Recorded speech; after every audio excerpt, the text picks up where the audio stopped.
right. Well, thanks for being here.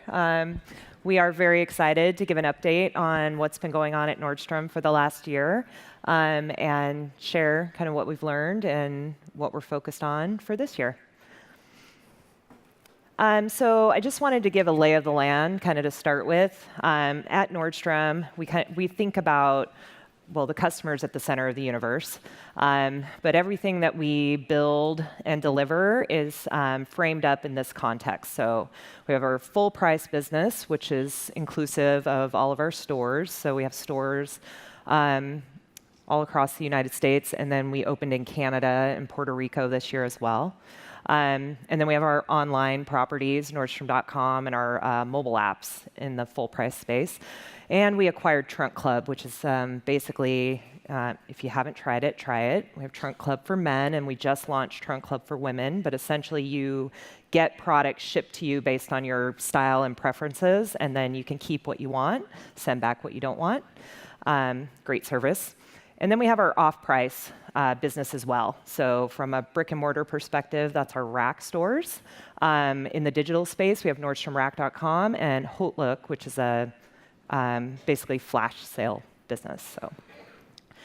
And then everything that goes on in all of those areas of our business, technology is a key enabler.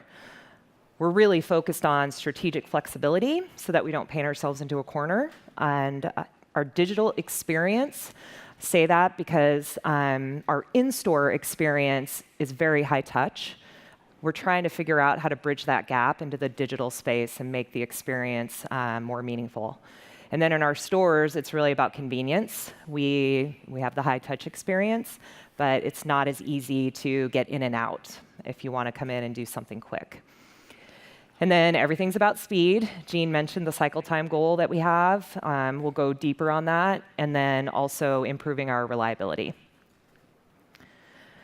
So first, I'm going to tell a little bit about where we're at with modernization, kind of what our path has been, and where some of our teams are at on that journey, because we have varying degrees of maturity, as you can imagine. He'll talk about that. And then Jason is going to talk about his journey at Nordstrom, and we'll talk about our need for speed. And then I'm going to share a case study. It's a Mainframe application that we have that our cosmetics team uses, and it's a really good example of how we had a lot of assumptions about what we should do about it, and then where we ended up at the end of that case study. So, all right, so our journey. I talk about it in kind of 3 stages. We've got people crawling, walking, and running. And earlier, we were joking around, Mark Peterson and Gary Groover and I, that there's probably even a stage before crawl. So we got people haven't even started crawling yet. But really, for us, it was a year, over the last year, we've really been focusing on hiring in engineering thought leadership. Jason's an example of that. Focusing on shipping product, which probably sounds like a no-duh, but for us, that was a big shift in how we deliver solutions. And really figuring out what is our strategy around cloud and microservices, so defining that. And then lots of investment in lean, mindsets, practices, tools, techniques. We have some programs that we're using at Nordstrom. We have a senior continuous improvement coaching program. I'm actually one of the people who's participating in that, where you get one-on-one coaching from a lean practitioner and try to change mindset and behavior. We've got a lot of adoption around DevOps. Mileage varies on that as well. And we have some teams that actually have started implementing microservices and putting product in the cloud. We're really trying to get to on-demand releases and starting to establish baseline metrics and figuring out, how we can be more data-driven in our decision-making.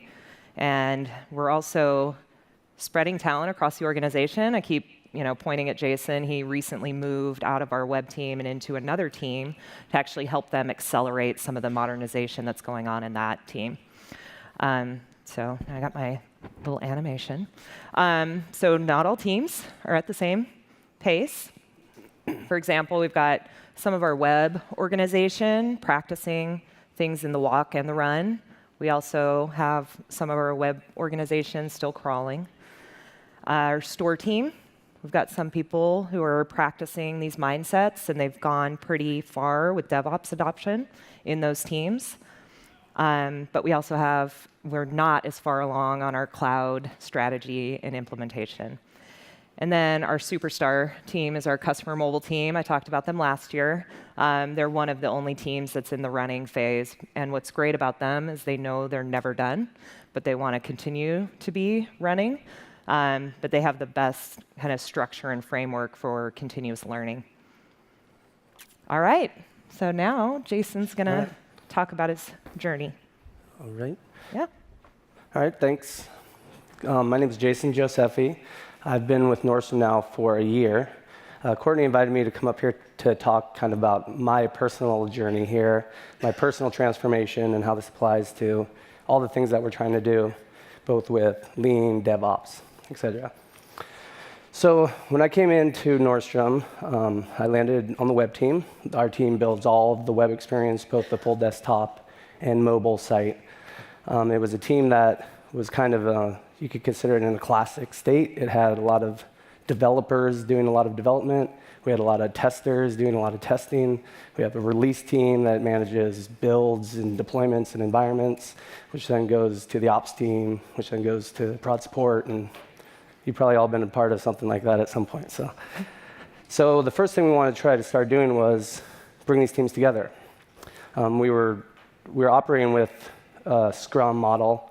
And so my background in Scrum was long. I've been doing Agile, primarily only Agile, for about probably 10, 12 years. I got my Scrum Master certification in the early 2000s. I went on to do Agile, lead Agile teams. Everything that I knew was Agile.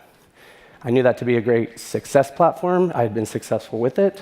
It was the way that you do things, period. So as these things evolved and I started getting into the team and trying to bring this stuff together, it wasn't working. And I didn't really know how to do that. I'd been in an environment for a long time, and I had made a lot of assumptions. And so someone new coming in the team, that's challenging. There's also sometimes a lack of trust involved there. The credibility of me, who am I? I showed up, I'm telling you what to do, all these things. It's very difficult. And so as these things evolved, I knew I needed to try something else, and I was getting a lot of that feedback. And so these conversations led to all this stuff about Lean, and I was like, yeah, right, sure, I've seen that, I've heard that story. And honestly, I was completely skeptic that it had any value to add to software engineering, software delivery. I didn't even think it could be applied, honestly. I always thought Lean was this way to create units of measure that you would manufacture. And so we began sort of our journey. Oops, wrong way. Sorry, I'm new to this too. So we scheduled this value stream map session. I don't know if you guys, how much you know about this, so I'll explain a little bit. This is part of what's called the continuous improvement process. I was brand new to this. I had no idea what it was. Courtney had set it up. She said, I want you to participate in this. I said, okay. I can't say really no. Well. So. It did not go like that, actually. She asked me, please, would you please participate? Take a leap of faith. Yeah. So what it is all about is that you take the whole team together, and we were, again, in a place where we were very siloed, if you want to call it that way, and bring the team together to build your map, basically. This is a representation of our map, a physical representation. And the team builds it together, and it highlights all your processes, so you'll actually be able to see very clearly what's going on, and you'll be able to talk about it. And at first, I thought, this is not the way to solve this problem. What you do here is you write software, and it goes away. Like, why even spend our time doing this? And of course, that was contentious at the time, so we started to go through this, and it was actually almost immediately developed this thing that I had not experienced at all. The people that were challenged with these problems came together for like the first time, it seemed, and all of a sudden there was this collaborative commitment to understanding these problems, like really understanding what was really going on. I learned a ton that I didn't actually expect to even learn out of the process.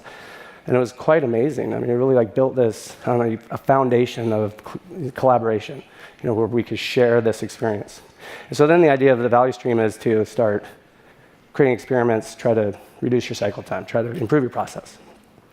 So it was shortly after this happened, I got invited to go to a summit in Florida, the Catacon it was called by some people. So I said, okay, let's check this out. And I went down there.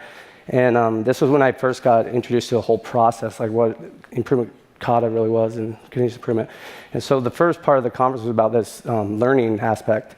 And it was fascinating to me because the whole idea was you create this system where you have learners on your team and you do your work and then you learn from it. I was like, and when I walked in the room, the first thing they said to me was, it's not about outcomes. And I thought that cannot be true. Everything we do is deliver. That's all we do. We deliver stuff.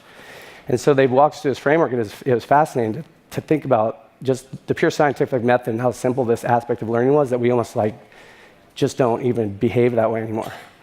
And so we learned this process of learning. So this extended into the next day was about this coaching aspect. And the coaching aspect was really fascinating to me because it was it's based on the coach-learner relationship, and the coach's job is really not to manage people, but to actually direct us towards our target, ask questions that help us learn, help all of us learn, and continue to learn, create that space of learning, and help the team learn. And the great thing is that coaches and learners can switch. Everyone can be a learner. Everyone can be a coach. And so this is a really powerful thing, because out of this coaching, the coaching kata, what I learned is that we don't want to provide solutions to things. And that was like what I always was about. Like, here's our solution. This is the way we're going to do it. Let's go do it, and we'll deliver it. Outcomes, solutions. And then you lose the learning. And that was something that I had been doing a lot of. So I left the conference with kind of a couple things. So while I was there, I saw this great quote, and it said, at Toyota, we do not make great cars. We make great people who make great cars. And that was kind of very meaningful for me, because it was something I hadn't really considered. Like I just had this assumption that everyone was just going to do the right thing for us to deliver. And I never optimized on the culture of greatness applied to that. So it was like, if you make great things, you can make great things happen. If you get great people, your tools get great, your process gets great. Everything you do becomes great, you make great things. And that was like a very powerful moment there for me. So what we tried to do is we left the conference, came back, and we started trying to coach. And so this was originally the 5 coaching questions of the kata. We have adapted it Yeah. a little bit in Nordstrom. Yeah. So now we turned it into the 8 questions. So it's more fun with 8. Right. So you can go look up the coaching kata. What this really is about and why it's so great is it's actually a framework that you can use in your day-to-day activity. And that's what I use it for. It's a reminder of how to try to do this, because it's not natural at all to just simply have the conversations like this, regardless of the protocol or process you use, just to talk in these ways, to try to lead people through the state of learning, myself included. So it's actually very, very meaningful. So we went back to Nordstrom, we went back to Seattle, started trying to apply some of these things. So fast forward back to where we are now. The web team now has made great gains in some of these applications. We've brought the teams together. We're starting to really work on CD, CI, starting to do DevOps. All teams are now contributing to the culture. And the great thing now is we're bought in. People are excited. There's a change happening. Everyone's talking about it, and everyone's on board with it. And it's a testament to how these things will take off. They will take hold. And so it's really, really great thing. So that's my story. I'm going to hand it back to Courtney now. All right. Thank you.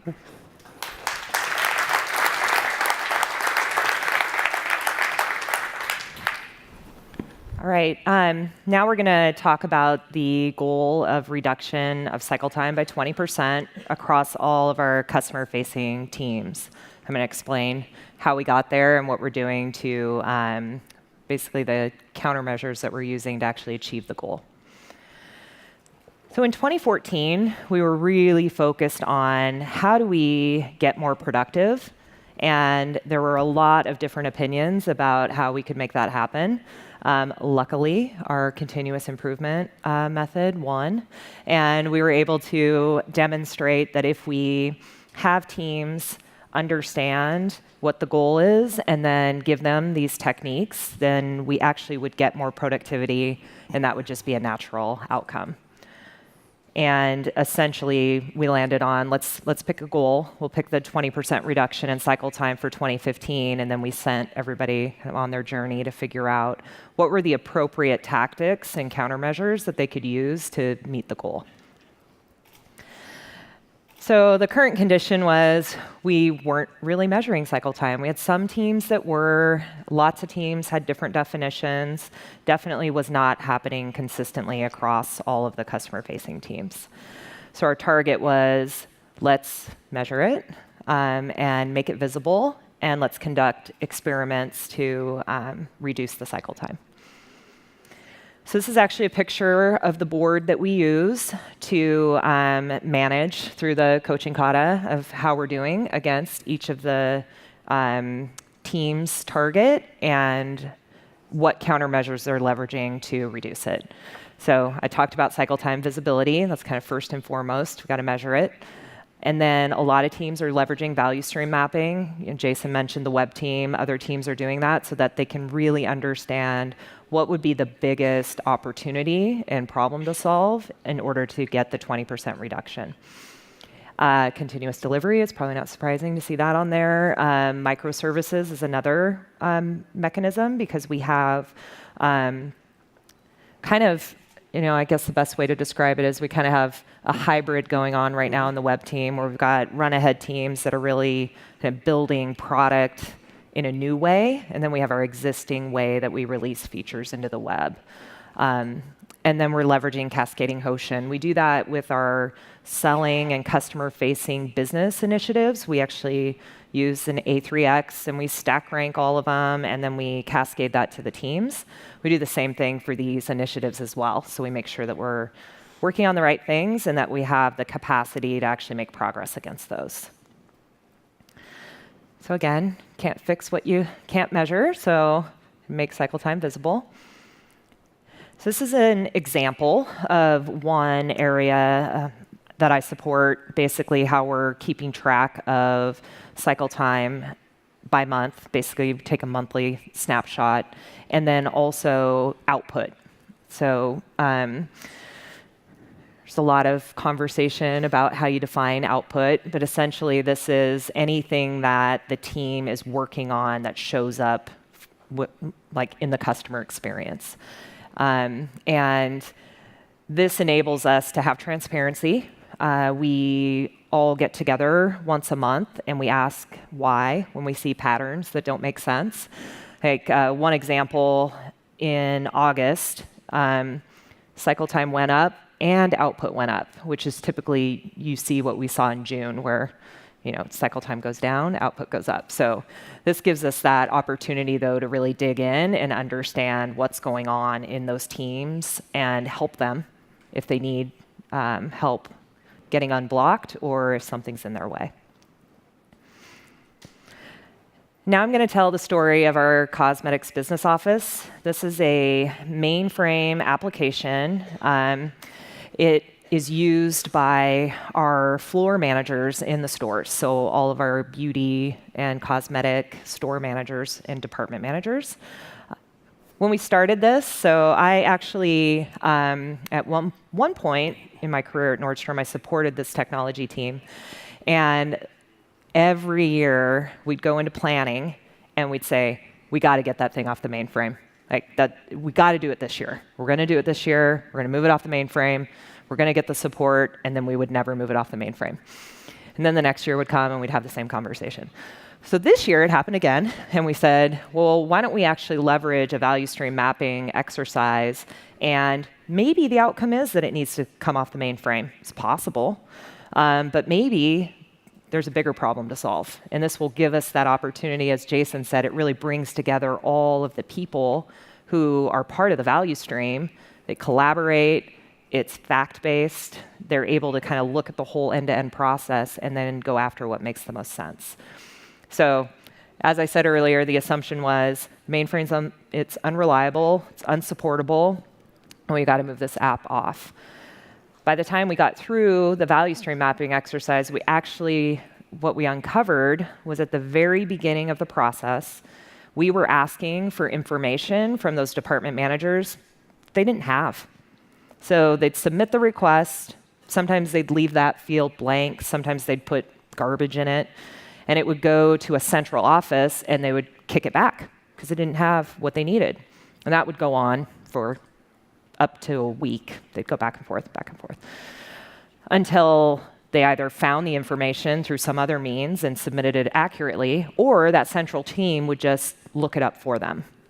And so basically what we found out was, well, we should stop asking for that information. The other problem that we had was, in order to submit the information, they had to go off the floor, which is not very practical. I mean, they're working, they're on the floor. They didn't have access to this application unless they actually went into a back room and used a PC to submit the data. So what we did is we built them I don't know if it's even really fair to call this an iPad app, but essentially we put the form on an iPad. The iPads are on the floor. And we only asked for the information that we needed just in time. And we simplified the form. And essentially, now the central office looks up that second piece of data. So it's not that we didn't need it. We just put it with the right people. So this is the view of what it looked like before we did that experiment. So it would take up to 7 days of back and forth between those two teams. We had a hypothesis. We thought we could get it down to same day, and we actually got it down to near real time. So they're submitting it as they go, and it's happening in real time. This is the other fun metric. So prior to the experiment, we would see up to almost 50 discrepancies per month. And we put the iPad app in, and in June, we only had 3. July, we had a bit of a spike. That's if you don't shop with us, that's our big event, is in July, our anniversary sale. So we tend to hire a lot of people for that month. So we saw data discrepancies go up for that reason, but then we came back down in August. So basically the outcomes of all of that was we had behavior change. The people who thought that the right thing to do was to move it off the mainframe had their kind of aha moments and said, oh my gosh, I was wrong. It's actually not the biggest problem to solve. The leaders were really engaged. We had executive leadership support in all aspects of the value stream. And what was really fun when I went to their report out, the business leaders were the most excited. They were like, well, we're going to do this one, but then we can't wait to do the next experiment. We already know what it is. We've got a big backlog. We're just going to keep doing these experiments. And they were very energized. Trust went up because the business teams were frustrated. They couldn't understand why we weren't solving this problem. The technology teams were frustrated because it wasn't a super fun application to support. And trust just went up across the board when we did this exercise. Team morale, so same thing. Very happy when they got through this. And they learned something new. So everybody learned how to problem solve, what value stream mapping was, how to take a small experiment, because that's another thing that we're not always so great at. We want to boil the ocean. So picking something that would be small enough so they could see a win, and then move on from there. So my top 5 takeaways are actually the same takeaways that I shared last year. So Jason mentioned it earlier. People are our number one asset. The customer's at the center of our universe. Everything that we do should be grounded in delivering customer value. Really trying to create a learning culture and just have that be how we get our work done. And this one's my favorite because maybe the last one's my favorite, but this one in particular is something that I'm not very good at, is being disciplined. So it takes a lot of discipline to practice these techniques. You have to remember, you have to try every day. It's very challenging. And then being persistent, because in the example that Jason used, when we did the web value stream map, there were a couple times where we tried experiments and they didn't work. Mm-hmm. So the team, they can get frustrated with that. Like, why did I do this at all? This isn't working. So having that persistency and keep going. And then leaders have to evolve. This is something I believe in very passionately. I think this is a different way of leading. You have to be connected to your teams and the work that they're doing. You have to teach. not tell. And it's just a very different way of going about how you get your work done. Yep. And then what we need help with. I think there have been some themes across all these presentations. For us, we have some executive leadership that understand the value proposition with DevOps, but we need more of that. And then case studies at scale. I think Ross and Heather kind of said the same thing when they kicked off on Monday. And then we're hiring. We're always hiring. Yeah. Talent. Very excited. Yes. Come join the fun. Yeah. Come help us. And if you have any questions, you can find Jason and I on Twitter. Mm-hmm. And with that, I actually think we're under time. Yeah. How'd that happen? Oh, we can. Sure.